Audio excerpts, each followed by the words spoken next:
and Kyle start a podcast. Welcome to the Heat of Command, Mastering the Art of Fire Service Leadership. And we'll throw this out here and be very authentic, as you'll find in the topic that will kind of waver through all of what we talk about is we're shooting from the hip here, and this is new to us. So bear with us as we start this podcast. And we'll introduce ourselves, and I'm going to let Kyle introduce himself first, and we're going to share our stories about how we ended up meeting each other and kind of traveling around the country talking about what we love to share. So Kyle. Yeah, it's great being here, Kerry. And I'm really excited to get this going. And you hit it right on the head. Talk about, we're going to be talking about authenticity. And here we are being our authentic selves and trying to do a podcast and get some social media stuff going. And me and you know nothing about this stuff. So for our audience, bear with us as we learn some of this stuff and continue to build our podcast and our social media. But we feel really passionate about the message we want to spread.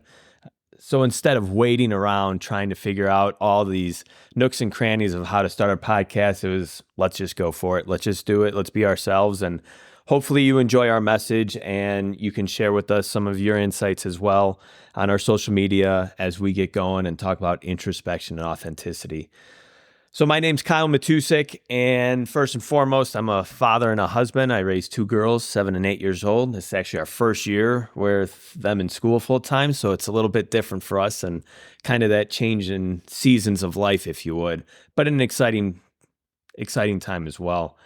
Professionally, I'm a firefighter. I'm a company officer where I've been for the last 13 years and a proud veteran of the U.S. Coast Guard, where a lot of the foundational leadership we're going to talk about really stems from the great leaders that I worked with in the military. So I'm excited to share some of that with you as well. The biggest thing we're going to talk about when it comes to introspection and authenticity is not really what leaders need to be, but how to get there. We're going to have those tough conversations. We're going to go into uncomfortable places, and we're going to challenge you to really be an exceptional leader for years and years to come. So that's a little bit about myself. I look forward to sharing more and providing more information, talking to everybody out there and sharing our insights on what we think leadership needs to be. And I cannot do this without Kerry by my side. Our message is really profound when we're together. Separately, we were just talking about how it's not that effective, but together we really kick butt, and I'm really excited for our future. So Kerry, what about you? Tell us a little bit about yourself. And I love that you always start off with that you're a dad and you're a husband. And I think that is kind of the home base of a lot of what we talk about, and the importance of our message is knowing where you come from and knowing what's important to you, knowing what you value. And we'll get into deep dives of authenticity and introspection, which is kind of going to be our topic today to get us off the ground, because it really leads us into everything else that Kyle and I talk about and like to tell our stories about. So it's important for you guys to know not just professionally what we're about. And so Kyle starts that way, and I do the same. When I meet people, when I used to introduce myself, especially when I would speak or teach somewhere in fire service, I would always say, I'm Kerry Henderson, and I'm a firefighter, and I've been a firefighter for 23 years. And I am 110% proud of that. And I will never change how proud I have been and how blessed I've been on the career that I've had. But now when I introduce myself, I'm a mom first, and I'm a wife first, and I'm a Christian. And that's my foundation. And when I change those things, and I love that you guys will get to hear Kyle and I's personal story, because it is important professionally. But when I changed my kind of how I saw myself and what was important to me, it made all the difference, not just for me personally, but for me professionally as well. It made me a much better leader, a much better coworker, a much better subordinate, all of those things. So yes, I am a mom. I have an 11-year-old, and I have two awesome bonus kiddos that are amazing. And I can't say enough about them. I'm a wife too. Like I said, been in the fire service 23 years, started as a volunteer firefighter, like a lot of folks out there, been a professional firefighter for over 20 years. And I am a battalion chief right now in the training division where I work. So that's kind of me in a nutshell. And I think next we should probably tell them about how we met, because it's kind of a crazy story. It is a crazy story. And I like how you hit on, a lot of words you're going to hear throughout us speaking is authenticity, identity, and how those relate, like who we are at our core. And then how that self-reflection plays a big role in all of that. So that's kind of where we're going. And we're going to have a lot of fun talking a lot about a lot of different things. So getting us going, Kerry is the first place winner of the first ever Darley nationwide essay contest. And she wrote a report, an essay on authenticity and how to be an effective company officer and how to exhibit exceptional leadership on the company officer level. I took second place. I was, the first loser, a lot of people say, but I'm proud to be next to her in that endeavor because our topics really go hand in hand, talking about introspection and authenticity. So we entered that essay contest, and it gave us an opportunity to meet for the first time in Texas. And Kerry, if you want to talk about our first experience there in Texas and speaking at TEACS. Yeah. So Darling Company is an amazing company that really we owe a ton of thanks to getting us off the ground. And that essay contest that they are now doing annually. They're just wrapping up judging for their second year for the contest. But it's basically writing about leadership, different topics in leadership. And we wrote about, like Kyle said, exceptional company officer leadership.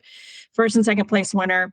And they give us Darley and introduces us to the leadership of TEACS, Texas A&M's Leadership Traveling Symposium, and they give us the opportunity, does one of us want to speak?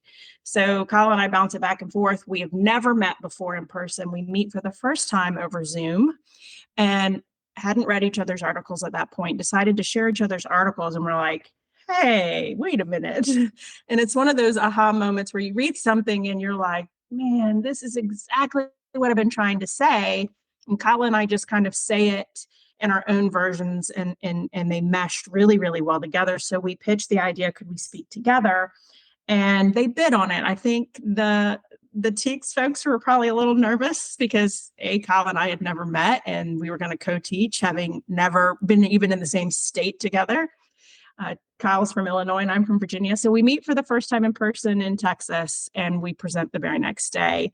And it was great. It was just one of those things because we just were ourselves and we told our stories, and it was so well received because I don't know about you guys, but when I go to see someone teach or speak, as long as they're real and honest and not trying to pull one over or be someone they're not, I almost always enjoy at least listening to someone tell their story.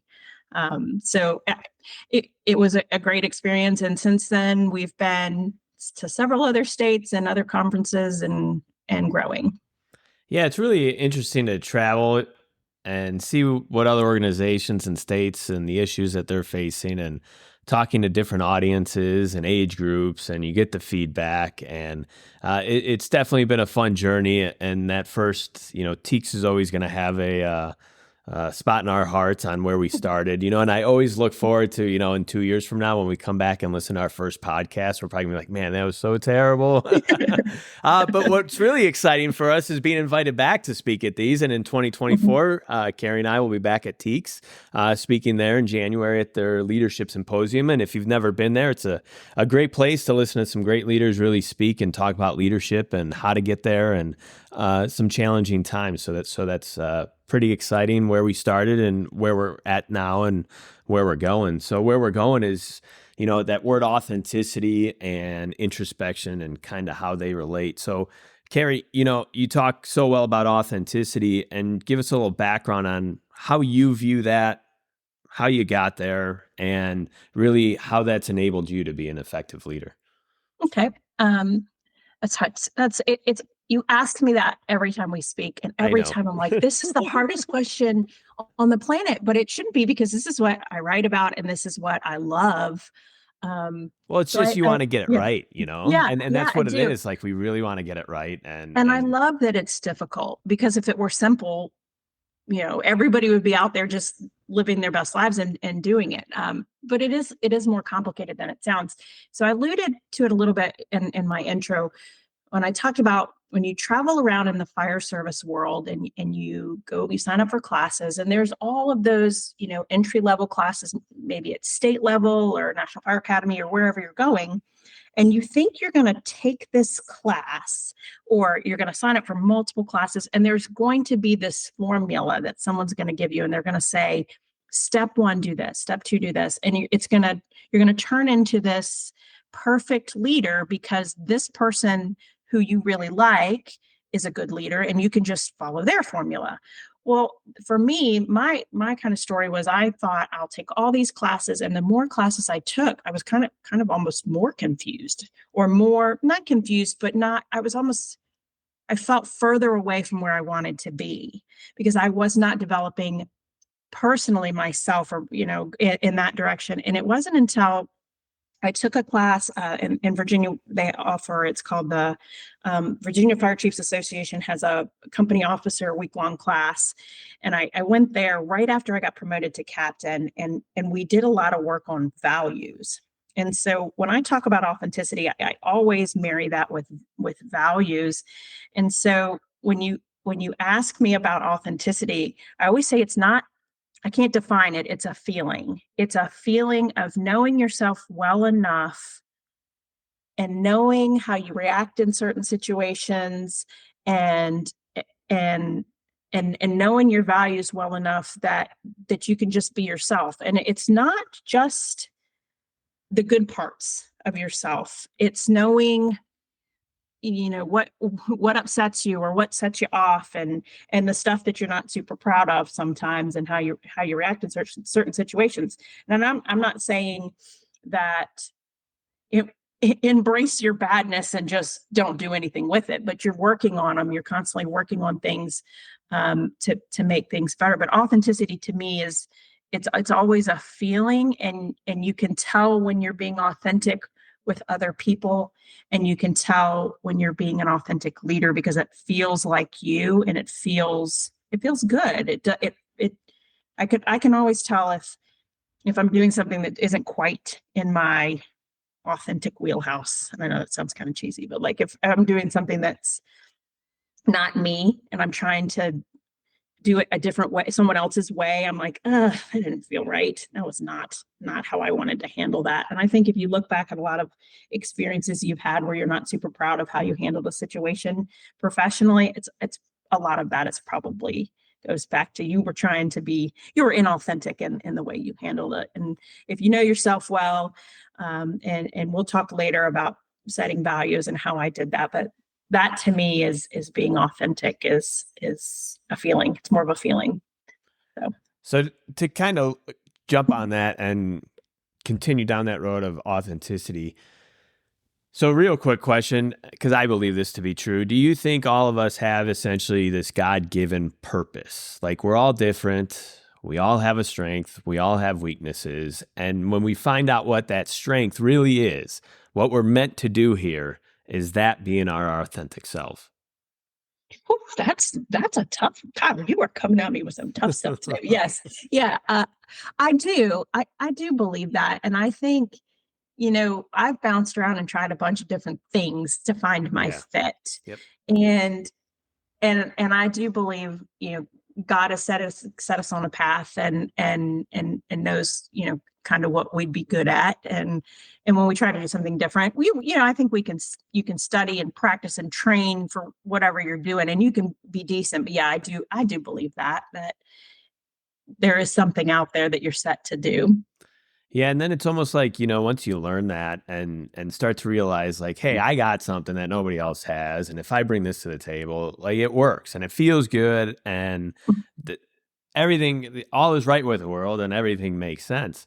And a lot of times I think we see, especially in the fire service, I mean, that's where me and you live a lot, so I'm sure it happens a lot in society as well, where we go to the classes, like you said, and we just try to be this person that we see, a big line we hear in the fire service. Well, it's always been that way. It's always been that way.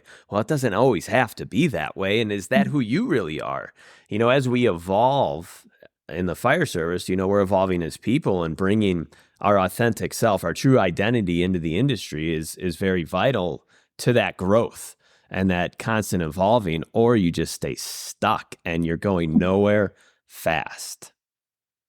Yeah, I love to talk about, going to these classes, and I just really thought, and even people that I admire that, before me in my department, well, if I could do it that way, it would work. Or if I could do it that way, it would work. And we go to these classes, and sometimes you leave there and you're like, all that person talked about was what not to do.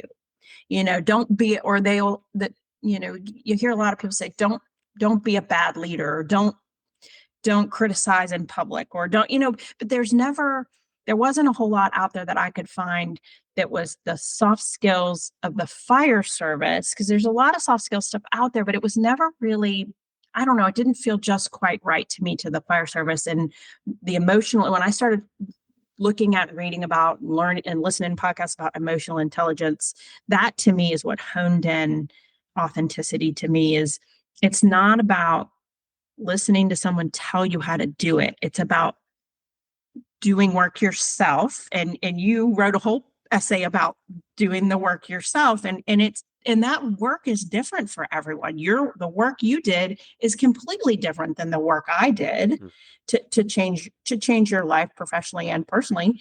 But it's having a conversation with people that, hey, I can't stand up here and tell you, do this, don't do this, do this, don't do this. I can tell you, be a good human being, treat others, with empathy and compassion, and how to help you learn to set your values, and how to help you learn to teach other people to set their values. But I can't give you like a cookbook answer. This is what leadership is. It's you doing the work. So I think now is the time for you to talk about introspection and how that relates to authenticity, and kind of what made you look at that. How'd you come up with that? Yeah, I remember when this essay came out, I was like, I'm going to enter it, and I just thinking to myself, like, how do I portray what I'm feeling, like what I really Mhm. feel about leadership and what it looks like? How do I put that a pen to paper? And writing it down was fairly easy. And right away it came to that word, like self-reflect, like looking at yourself. And then I just went on, Google and was like, what's a synonym for self-reflection? And it came up with this cool word. So I was like, all right, that's what we're going to use. So it was really about looking within, and there's this, we got to break this one thought when you say, well, self-reflective is selfish and you're worrying about yourself, and leadership is everything. But yes, I agree. Leadership really isn't about you. But if you're going to become a leader and you're going to become an effective leader, you need to do work on you first. And I strongly believe in that, because an environment around you is going to make you be a certain way. Your experiences that you've been through are going to make you a certain way. And is that who you truly are? Is that your true identity? And through kind of my journey, and, we'll get into our stories, I think, on another episode, a little more in depth. My journey really made me look at me and the things I was doing well and the things I was not doing well in. And one of those areas was, really being an effective mentor and building the new people coming into the fire service and how I was going about it. Sometimes our environments in the fire service become extremely toxic. Being a part of a toxic environment, a lot of negativity could happen, and you could partake in that negativity, and it just brings down an entire organization. And you start to realize, like, hey, I have a part in this. This is part my responsibility. I might not like it, so I have to change. So when we look at leadership, yes, we're not to be selfish, but you have to work on us. The dictionary defines introspection as a reflective looking inward, an examination of one's own thoughts and feelings. And many of us struggle with this, and we see it in all over society today, not just the fire service. It's difficult to look at yourself in the mirror and realize that you have your hand in all circumstances you find yourself in, whether it's through your action or inaction, right? Whether it's by you doing something or not doing anything or saying anything, you have some level of responsibility to the situation. And let's just say you don't have there's nothing you can or can't do, and it is what it is. Well, then what's your attitude? And are we portraying a positive attitude and optimistic outlook?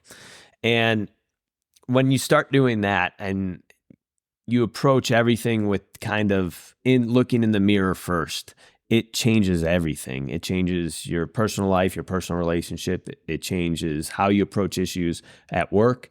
It literally changes everything. And the most important thing that happens is you stop blaming everybody and everything around you.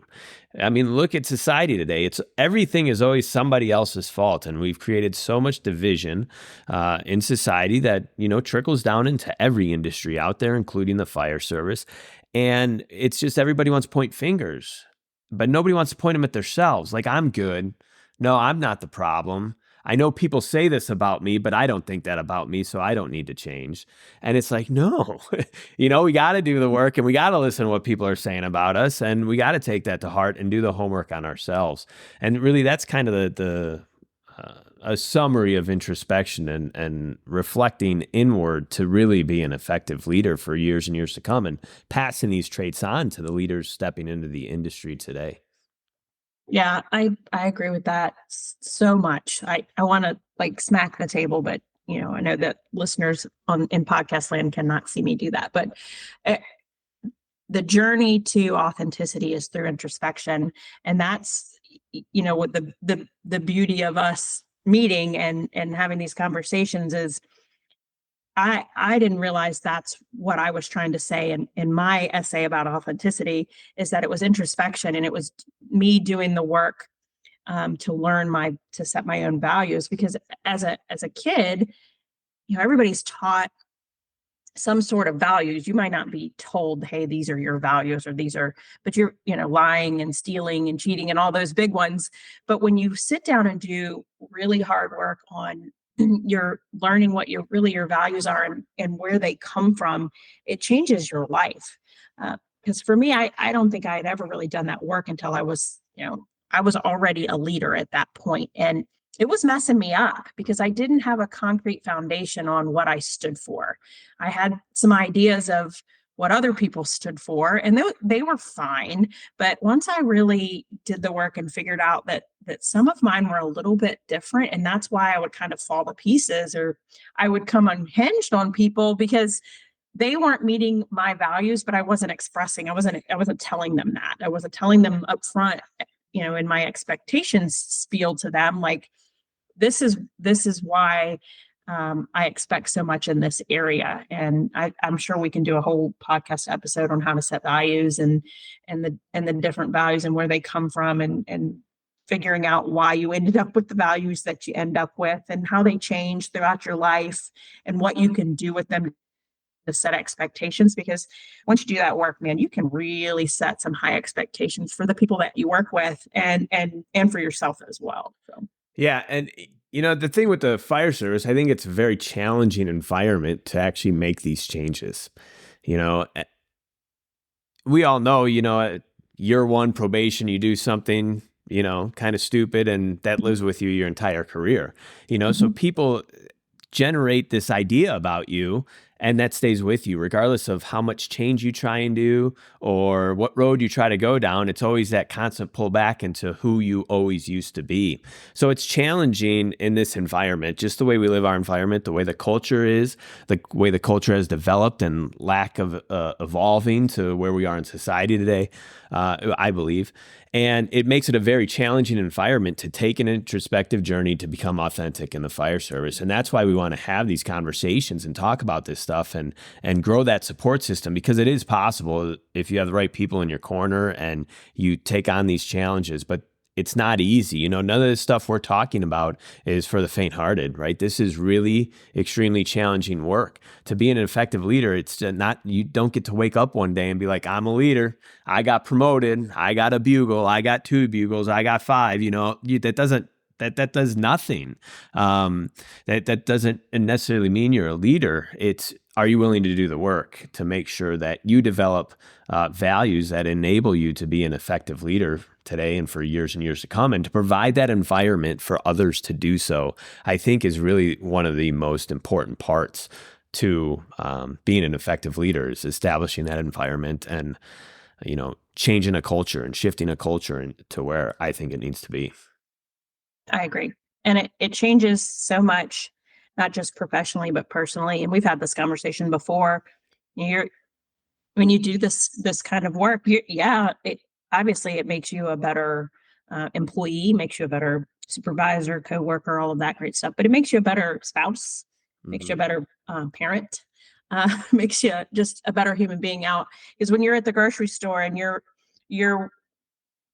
you bump into someone and they cuss you out, and instead of you immediately getting defensive or something and yelling back at them, you say, hey, this person's probably having a pretty rough day. And it's that kind of stuff that we're talking about. Is it's not always me, it always has something to do with me and how we react to other people. I think it all plays a part. It all kind of comes together.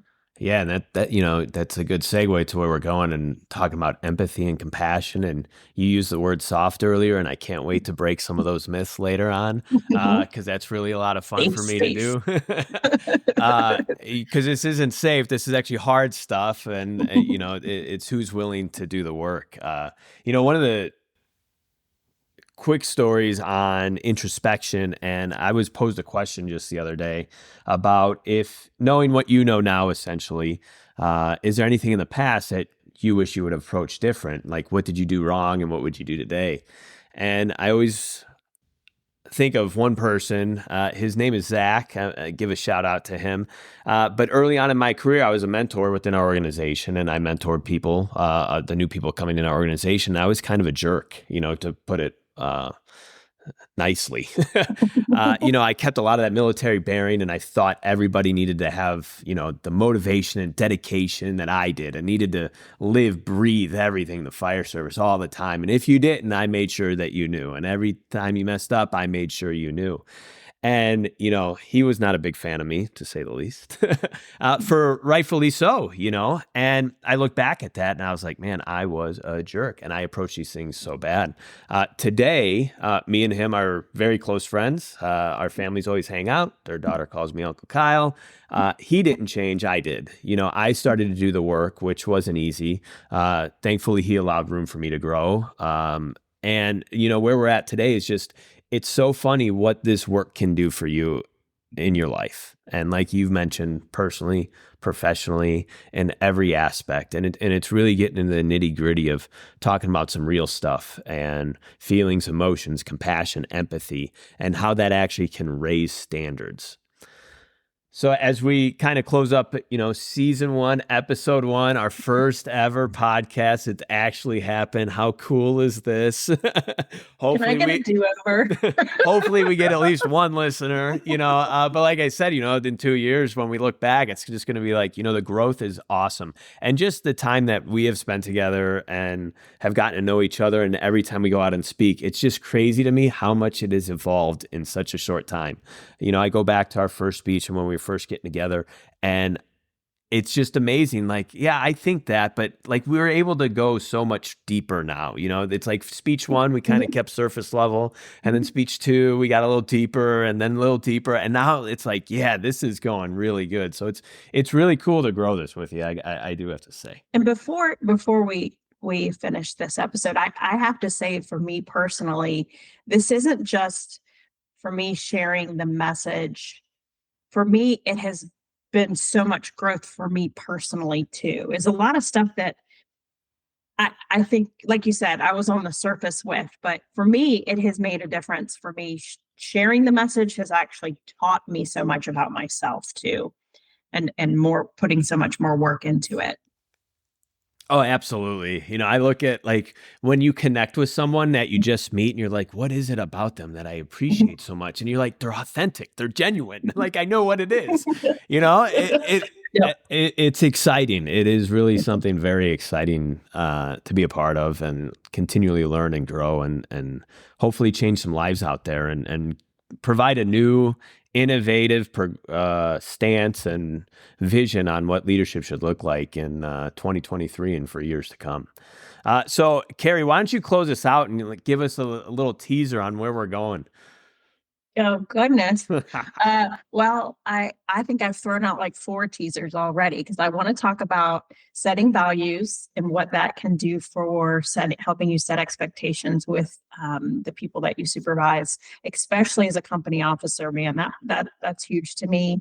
I would like to talk a little bit, if people are willing to listen, about our faith. Kyle and I have some, you know, lead like Jesus did ideas that we want to pitch to you guys, and hopefully you will appreciate it as much as we do when we talk about it. And gosh, what else? Oh, generation stuff. I love to talk about generation stuff because the new generation, man, and I'm going to get probably, hate mail, but I love the new generation coming up, and I want to talk about that too.